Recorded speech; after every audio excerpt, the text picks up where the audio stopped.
how's it going? It's Scott Schneider from the Futures Room at the Live Trading Suite over at ShadowTrader, bringing you a shadow short on Sunday. We are going over a trade we did in the live session Friday morning during our live 9:30 a.m. to 11:30 a.m. session.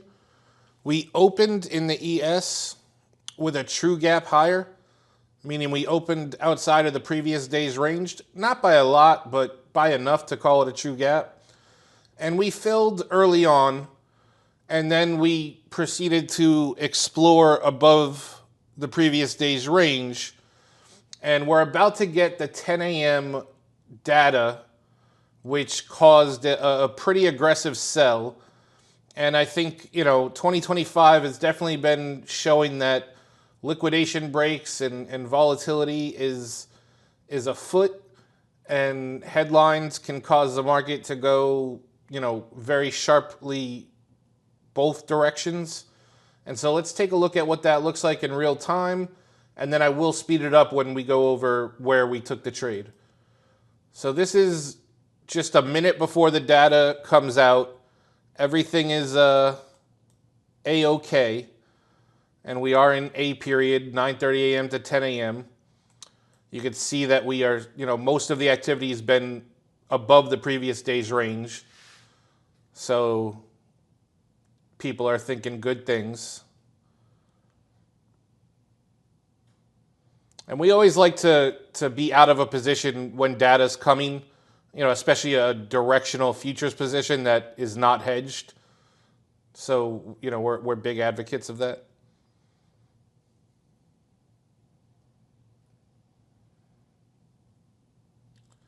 So the tempo you can see is not much, and the news hasn't hit yet.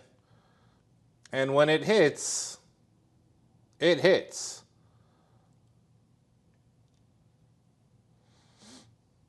There it goes.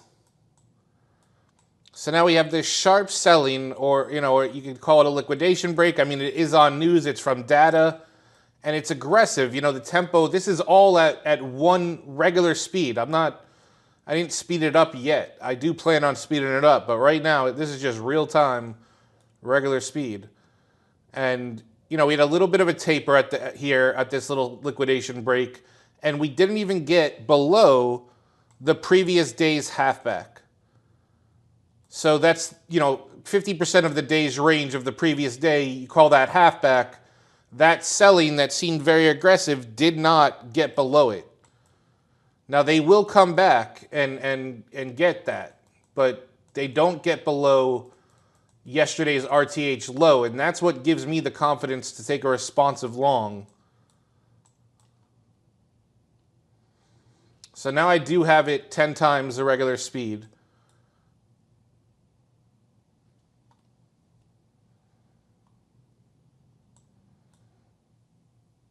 So we're going to lose halfback. We lose halfback. A little bit of a backfill,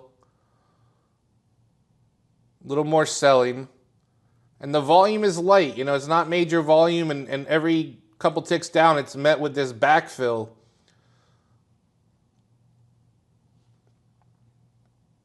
So the urgency that was there in the first minute to sell is just not, really there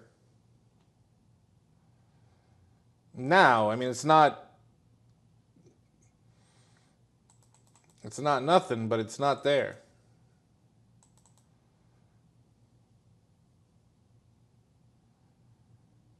And so now we get the last push down. And this is where I have to make a quick decision that I want to take a responsive long. And my preparation from the night before, did have me looking at these levels. And what I didn't want to see is I didn't want to see us get below the low of the 6, which was the previous day, Thursday. And that didn't happen. And we have a taper, meaning we have, if this is a replay, so the data might not be 100% accurate, but a taper, I mean, this has one contract. It was something around there. And so this is when we got long, and we got long at 60.82. And I had alerted the room to make the buy at I did a third size, you know, because of the volatility and everything going on. Buy ES 6082, take profit on half. The goal was 6092, 10 points, and the stop was going to be 6076. And I, you know, because we were sizing smaller by a third, I wanted the stop to be a little wider. Usually I'll do it 3 points, but, you know, with the volatility we've been seeing, I wanted to give it 6, so we gave it 6. And that was also strategic because it allowed us to have the stop be outside. You know, one, it would have to make a new, you know, a new low of the day. So it was going to have to show us that it was going to come down and continue selling. I wasn't willing to go below the low of the 6, but I was willing to make them show a new low. And I wanted to be out by, you know, before the data that was coming out at 10:30 a.m. Eastern time.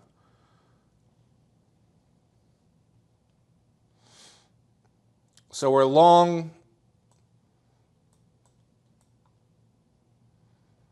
We get above the previous day's halfback, backfill down.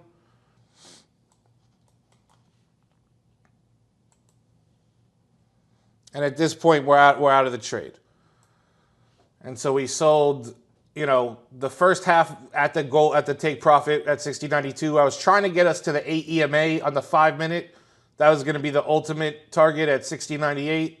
But with the data coming at 10:30, I wanted, you know, to make sure we were flat. So we ended up getting out the second piece at 10.5. So not a bad morning. And this isn't to boast. I mean, I guess it's a little bit of that. But the first trade review I did was a loss. This was more, all right, so in this environment where we're having these sharp reaction to headlines, whether it be data or just news, you know, what do we look for? We look for signposts. Are we getting below the previous day's halfback?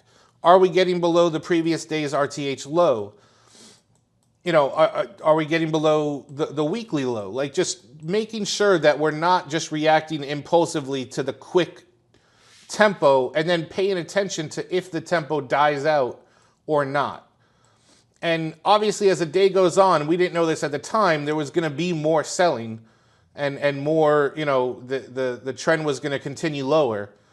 But it did provide an opportunity to take a responsive trade and, you know, see what the odds would play out. Have a wonderful rest of your weekend. And obviously, I made this video because I hope to see you in the room. Peace. Hey, this is Scott Schneider from the Futures Room over at ShadowTrader's Live Trading Suite. If you enjoyed this video, please hit the like and subscribe buttons. And if you'd like to trade live with me in real time, please click the link in the description below. Have a great day and happy trading.